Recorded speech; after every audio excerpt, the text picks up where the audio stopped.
Pia? Pia! Pia, gumising ka! Pia! Pia! Asawa ko!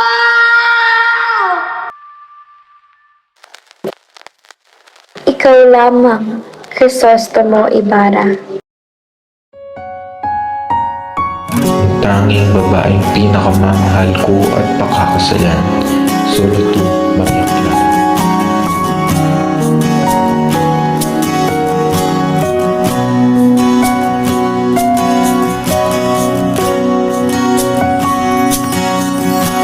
Hawakan mo ang kamay ko nang napakaigpit.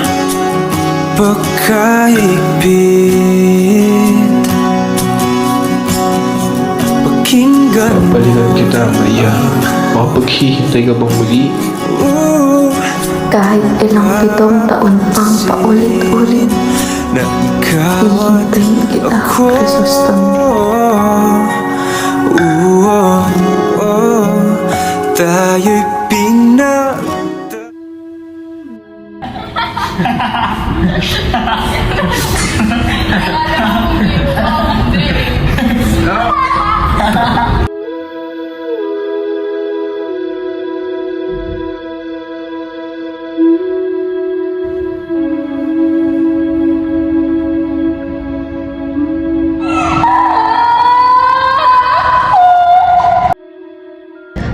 Ililit tuluganay wala diri imong nanay. Basilio! Mga anak ko!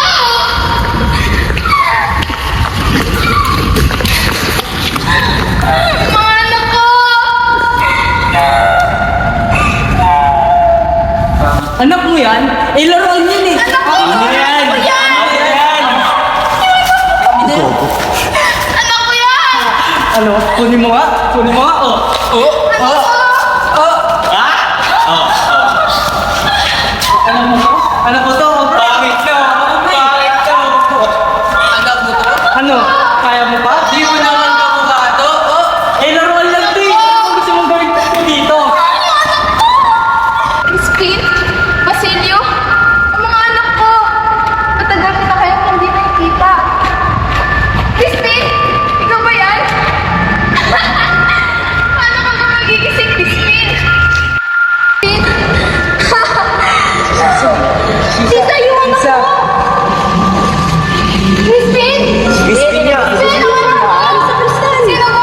Yung nasa simbahan? Hindi! Oo, yung sa Crispin yung nagpwede! Nagkasilbi sa simbahan?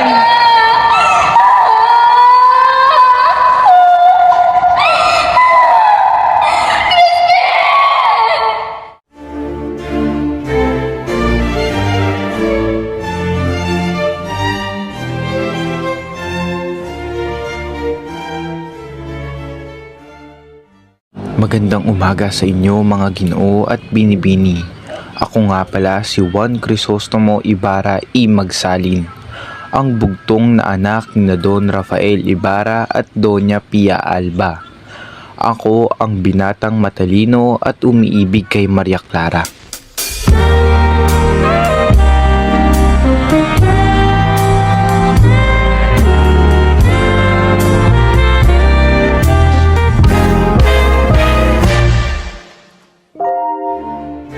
Ako ay nag-aral sa Europa at nangarap na magpatayo ng paaralan upang matulungan ang aking mga kapwa Pilipino na hindi makapag-aral. Ang aking iniibig na dalaga ay si Maria Clara na aking kababata na lubos na aking minamahal at sa kasalaunan ay naging aking kasintahan. Ako ay nagbalik sa Pilipinas ng aking mabalitaan na pumanaw ang aking ama. Ngunit walang makapagbigay ng sagot sa kanyang kamatayan na lubos na nagbigay sa akin ng kuryosidad kung ano nga ba ang dahilan ng kanyang kamatayan. Ang Pilipinas ay aking bayan, ngunit ang aking bayan ay hindi malaya. Ako'y nagbabalik upang ipaglaban ang aking bayan, ngunit ang aking pagbabalik ay hindi magiging madali.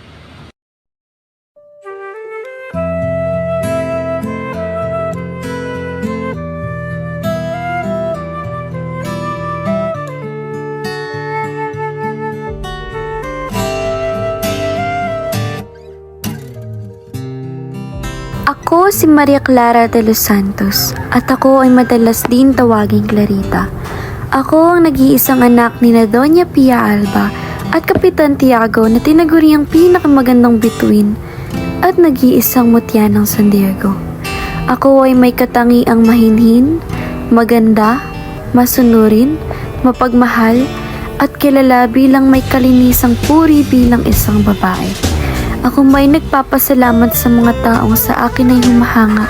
Taglay ko raw ang isang kagandahang nakakahalina at ang aking pagiging makajos at mahinhing dalaga ay tinutularan ng lahat.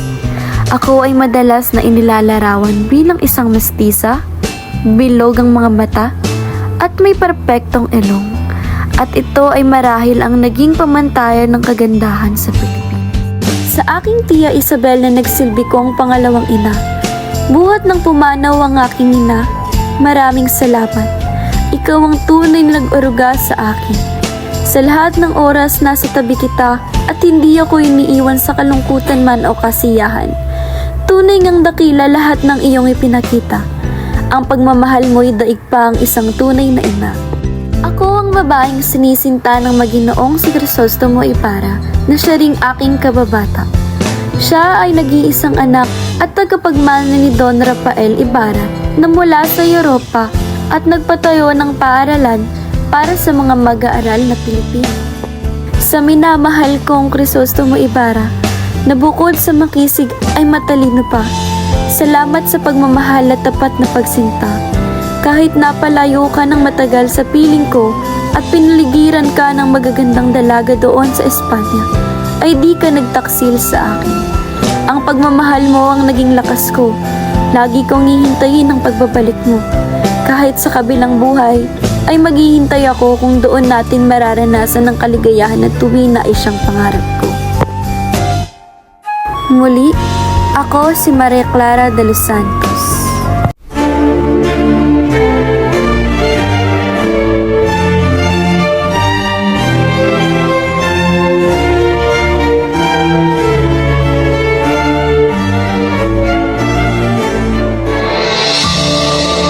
Ako si Don Santiago de los Santos, o mas kilala bilang Kapitan Tiago, isang mayamang negosyante sa Binondo at kilala sa pagiging masunurin sa mga Espanyol at sa simbahan. Ako ang ama-amahan ni Maria Clara, na bunga ng relasyon ni Padre Damaso at ng aking yumaong asawa na si Doña Pia Alba. Bagamat ako ay ginagalang sa lipunan dahil sa aking angking yaman at pagiging reliyoso, ako rin ay isang mapagpaimbabaw na tao na inuuna ang sariling interes kaysa sa moralidad. Noong namaalam si Pia Alba na aking pinakamamahal na asawa, labis akong nalungkot at nagdalamhati. Ang kanyang pagkawala ay nagdulot sa akin ng matinding bighati.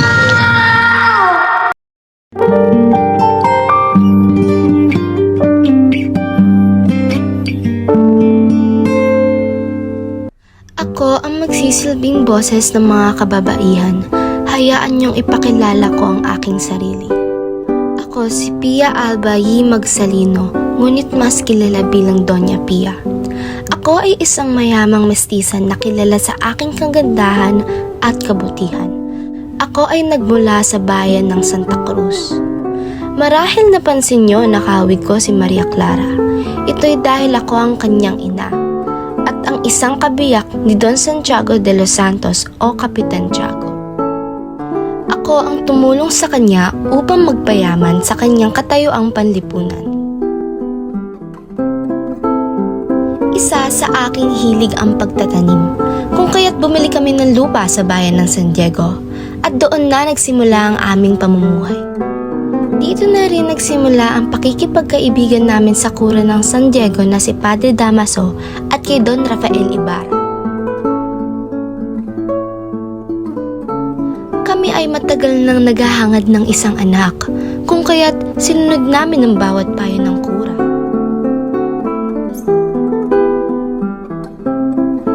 Ako ay ako'y naging isang madasalin. Nagdasal ako ng maimtim sa Diyos na sana'y pagpalain kami ng anak. Sa aking panalangin, umasa akong makakamit ang kaligayahan at kasaganaan ng aming pamilya. Ngunit sa isang hindi inaakalang pagkakataon, may iba palang nais ang kura mula sa akin.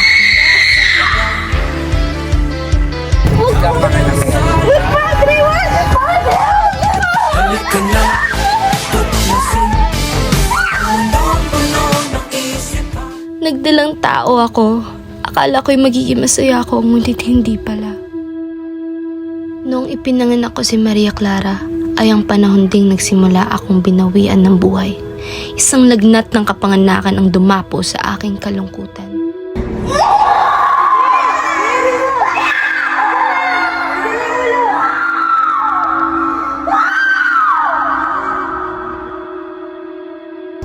Pia! Pia! Pia! Gising ka! Pia! Pia!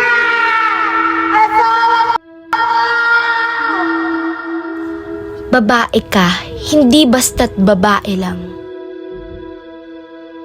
Muli, ako si Doña Pia Alba ng Noli Me Tangere.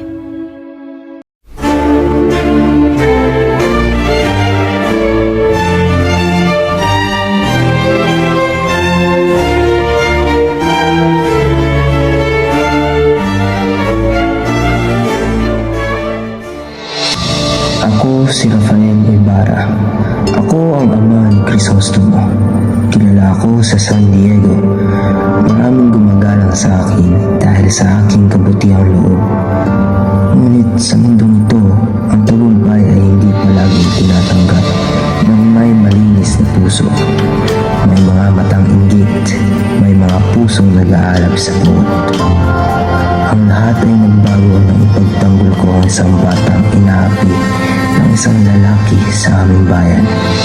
Sinubukan kong awatin ang pang-aabuso, ngunit sa gitna ng tensyon na sabi ng lalaki, ang simpleng kabutihan ay pinili nilang kasalanan at doon lumabas ang aking mga lihim na kaaway. Mga matagal nang naghihintay ng pagkakataong ako'y papagsakin. Pinaratangan nila akong erehe at pilibustero. Inakusahan ng isang krimen na hindi ko ginawa. Kinulong nila ako, inalisan ng dangal, at sa huli, namatay akong hindi man lang binibigyan ng hustisya. Ngunit, hindi lang ako ang kanilang sinira. Ang bigat ng aking pagkasala, hindi ko naman ginawa ay pinatawid sa aking anak. Ngayon, wala na ako. Ngunit hindi dito nagtatapos ang lahat. Naiwan ko si Crisostomo sa mundong punong-puno ng kasinungalingan at pang-api. Ngunit alam kong hindi siya mananahimik. At sa kanyang mga kamay, maaaring magbago ang kapalaran ng bayan na matagal nang nakatali sa talikala ng takot at kasinungalingan. Ako si Isabel de los Reyes, kilala bilang Tia Isabel. Ako ang nag-aruga at gumabay kay Maria Clara mula pagkabata. Ako ay isang relihiyosa, matandang dalaga at may matibay na paniniwala sa tamang asal at dangal ng isang babae. Bagamat hindi ako ang tunay na ina ni Maria Clara, itinuring ko siyang anak at inilagaan ng may pagmamahal at malasakit. Bilang isang relihiyosang babae, pinalaki ko si Maria Clara na may takot sa Diyos at paggalang sa tradisyon. Labis kong pinahahalagahan ang dangal ng isang dalaga, kaya't madalas kong ipaalala sa kanya na dapat niyang pangalagaan ang kanyang pangalan at reputasyon.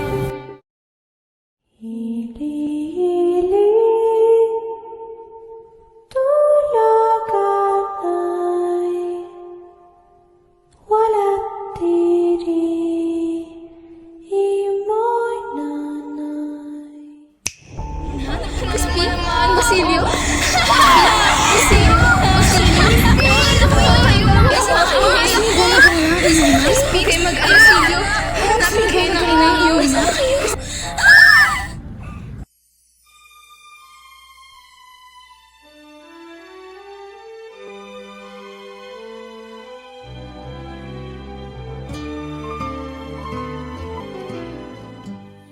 Ako si Narcisa, o mas kilala bilang si Sisa.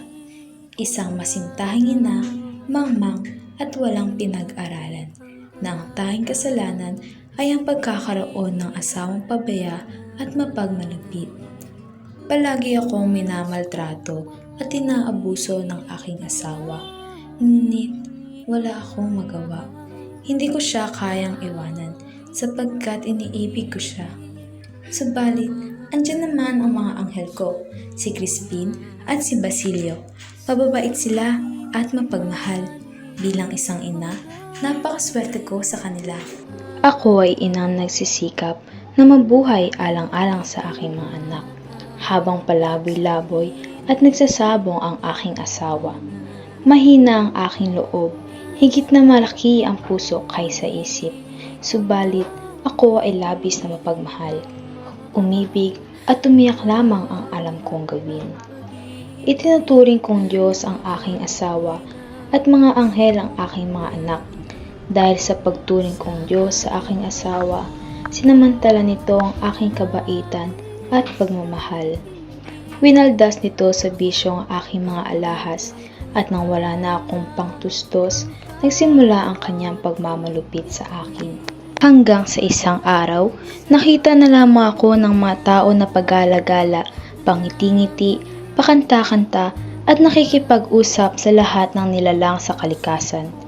Sa labis na pagmamahal ko sa aking mga anak, labis na hinagpis at parusang aking dinanas, tuluyan na akong nabaliw at nawala sa aking sarili. May sinasabi sila, baliw, baliw, baliw! Hindi ako baliw. Hindi ko naintindihan ng mga tao. Bakit ba tinataboy nila ako? Anak mo yan? Eh, laruan mo eh. Anak ko! Ano? Kunin mo nga? Kunin mo nga?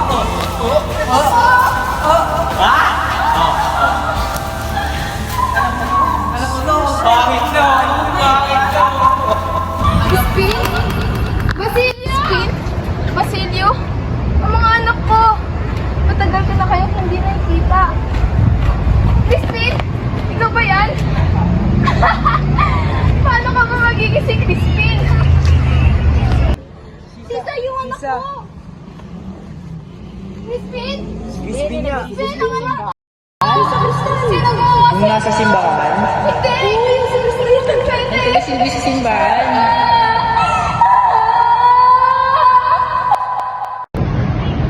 Ako si Crispin, nakabatang kapatid ni Basilio. Ang aking ina ay si Sisa. O si Crispin, 7 taong gulang, at nakababatang kapatid ni Basilio, at ang aking ina naman ay si Sisa. Siya ay mabait at mapagmahal na ina. Mahirap man kami at sa lahat sa pamumuhay, punong-puno naman kami ng pagmamahal mula sa aming ina. Kaming dalawang magkapatid ay sakristan na naglilingkod sa parokya ng San Diego, at ako naman ay naatasan sa kampana ng simbahan. Dito na rin nagsimula ang kalbaryo ng aking buhay. Napagbintangan ako sa kasalanan na kailanmay hindi ko magagawa. Itinuro ako ni Padre Salvi na nag-umit ng 2 onsa. Hindi ko alam kung bakit nila ako tinuturing na magnanakaw. Hindi ko alam kung anong salang aking nagawa. Marahil dahil kami ay isang dukha lamang. Hindi po unang daw. Hindi po umayad na ako. Hindi po umayad na ako. Ang galit, ang lungkot. Bakit ba nila ako pinarurusahan ng ganito? Bakit ba nila ako ginagawa ng isang mangumit? Hindi ko alam ang aking gagawin. Dahil sa kasalanang iyon, nakaranas ako ng matinding pambubugbog at kalupitan mula kay Padre Salvi at Sakristan Mayor. Natamo ko ang matinding pasa sa aking katawan at ang aking kasuotan ay butas-butas. Ako ay ginugutom mula ni kahit pamahid uhaw. Halos wala akong magawa kung hindi tanggapin na lamang ang sasapitin ng aking buhay. Hanggang sa paulit-ulit na kalupitan na aking natamo, ako ay binawian ng buhay. Dahil sa kasalanang hindi naman ako ang may gawa. Nagtapos ang aking buhay nang walang kalaban-laban sa kamay ng malupit na kura.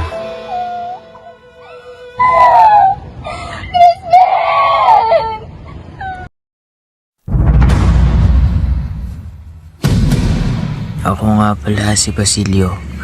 Ina ko ay si Sisa. May kapatid akong si Crispin at mahal ko sila. Mahirap lamang ang buhay. Gusto ko lang naman na makasama ang aking pamilya at magkaroon ng masaya at magandang buhay. Inay, huwag kang mag-alala.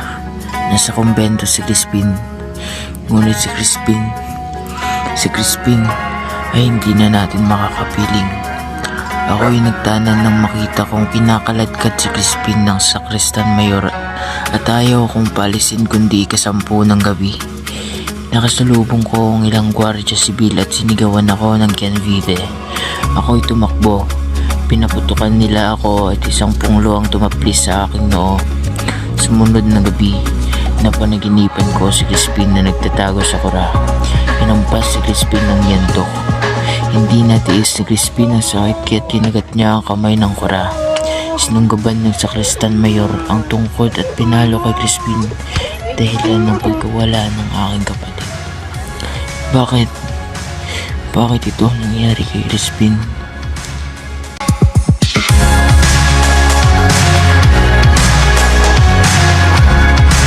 Ako nga pala si Elias. Ako ay isang dalubhasang bangkero at mangingisda.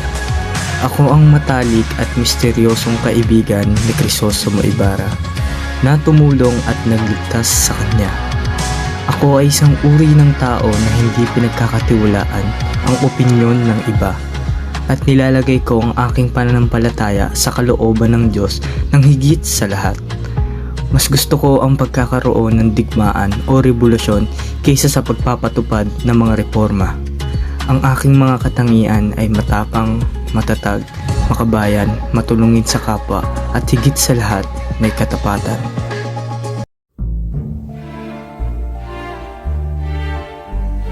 Diyos mio! Talagang hindi na yata matututo ang mga Indio na ito. Wala silang modo, wala silang pino. Hay nako! Napakarami namang mga tao, napakaingay at sobrang gulo. O kayo, mga hampas lupang Indio, hindi ba kayo magbibigay galang sa akin? Ako ba ay hindi mo nakikilala? Bueno, ako si Doña Victorina de los Reyes de Espadanya. Ako ay isang mayaman, matalino at magandang babae. Dumadaloy sa aking ugat ang dugong Kastila. Pagmasdan niyo ang mga magagandang kolorete sa aking mukha. Ang mga mahaba at magagara kong kasuotan na parang isang mistisa na katulad ko. Naaalala ko noong ako ay bata pa lang. Maraming nanligaw at namangha dahil sa aking kagandahan. Ngunit, itinaboy ko silang lahat. Bata pa lamang ko, alam ko nang sa Espanyol ako magpapakasal. Ito ako ngayon. Asawa na ako ng isang doktor na si Don Tiburcio Espadanya, ang nag-iisang kabiyak ng aking puso. Ala ang buhay ko. Ako si Don Tiburcio de Espadanya, isang Kastilang napadpad dito sa Pilipinas. Ako'y nagkunwari bilang isang doktor. Sa simula, akala ko'y madali ang kunwaring hanap buhay. Magbigay ng kunwaring gamot, magpanggap na may alam sa medisina, at maging isang Kastilang magaling. Ngunit hindi ko inaasahan na magiging kalbaryo ang buhay na ito. Nang dumating si Doña Victorina sa aking buhay, akala ko siya ang magbibigay sa akin ng kasaganahan at pagmamahal na wala ako. Siya ang dalagang Pilipina na walang katulad at mapapaisip na siya'y totoong Kastila sa kanyang pananamit at kilos. Ngunit sa likod ng kanyang mga kolorete sa muka at mga peking ngiti, siya'y isang mapang-abusong babae.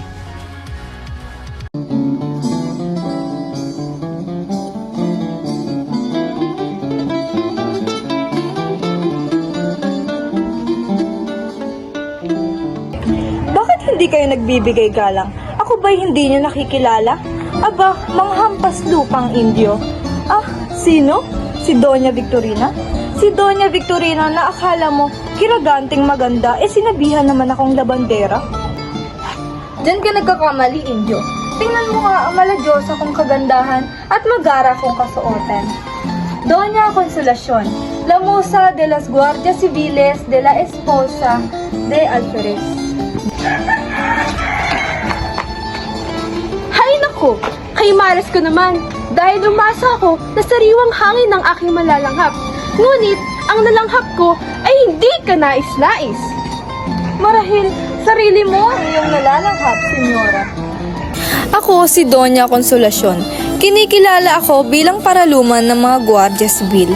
Isa akong Pilipina, ngunit ang ayos at pananamit ko ay Kastila. Hindi bagay sa akin ang mga ito kaya't ako'y katawa-tawa. Ano ang aking gawin sa aking sarili ay nababakas pa rin ang aking pagiging isang labandera na binagayan nito ang mga itim-itim kong labi dahil sa paninigarilyo.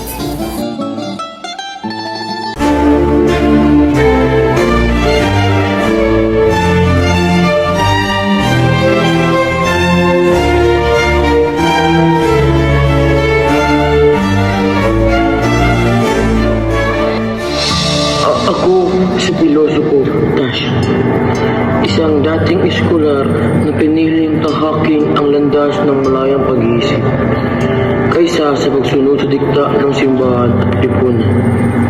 Mula sa isang mayamang pamilya, mayroon akong pribilehiyong pag-aral. Ngunit hindi ko ginamit ito upang magpayaman o maghanap ng kapangyarihan. Sa halip, ginugol ko ang aking buhay sa pagninilay at pagsusuri sa kalagayan ng ating bayan. Dahil hindi ko sinunod ang nais ng aking ina na maging pari, itinuring ako ng iba bilang isang bulit. Ngunit sa mga nakakaunawa, ako ay isang pilosopo. Bagaman hindi ako isang revolusyonaryo na may hawak na espada, dala ko ang sandata ng karunungan. Naniniwala ako ang tunay na pagbabago nagsisimula sa kamalayan ng bawat isa. Hindi ako lumalaban gamit ang dahas, kundi sa pamamagitan ng mga salita at kaisipan. Ako ay tila nag-iisa sa aking pananaw. Patuloy akong nagsasalita sapagkat darating ang araw na may makikinig at magpapasya at buksan ang kanilang mata sa katotohanan. Ako si Pilosopo Dash. Sa aking paglalakad sa bayan, madalas akong magbigay ng mga palaisipan at babala tungkol sa kalagayan ng ating lipunan. Nakikita ko ang pang-abuso ng mga nasa kapangyarihan at ang pagkabulag ng marami sa katotohanan. Subalit, hindi ko ito sabi ng taasan. Kaya't ginagamit ko ang aking talinghaga para lalitang ang malalim na kahulugan. Ang ilan ay tinuring akong nakakatawa o wala sa katinoan. Ngunit may iilan ding nagbukas ng isip sa aking mga sinasabi.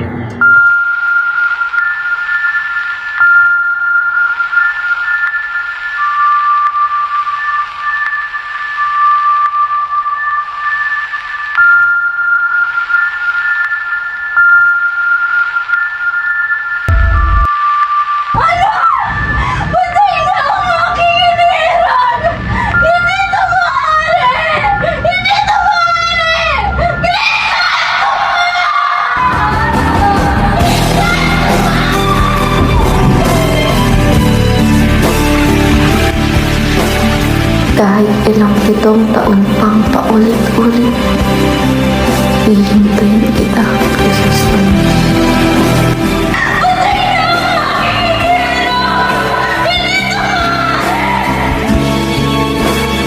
Tanging babaeng pinakamamahal ko at pakakasalan. Solo 2, Maria Clara. Sundan mo ang pag-ibig. Ikaw lamang, Crisostomo Ibarra. Kahit ilang 7 taon Babaeng pang pinakamamahal ko at pakakasalan. Solo 2, Maria Clara.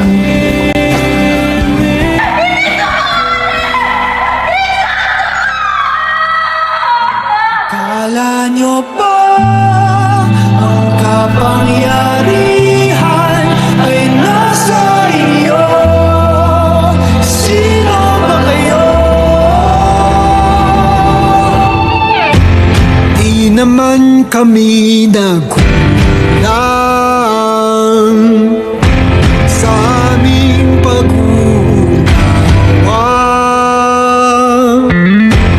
Di ka namin isusuka kung hindi ka pa sumulan. Huwag niyong tapakan ang katarungan.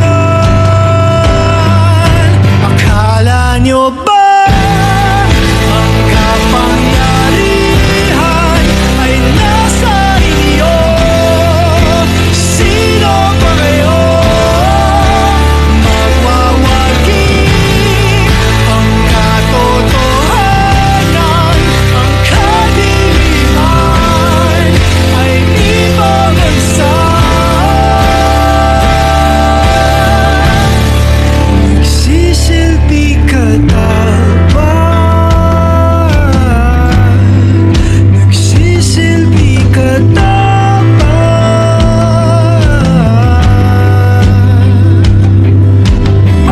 Di ba dapat ikaw ang nagsisilbi sa aming bahay nila? Kami na nanaginip ng gisinang bawat hira. Dinadala-dagdag bigat ng daming pinapasanin hanggang sa mga marangal mamulan. Sigaw na sumasalamig sa sumpa niyong magsipisa. Aming tulong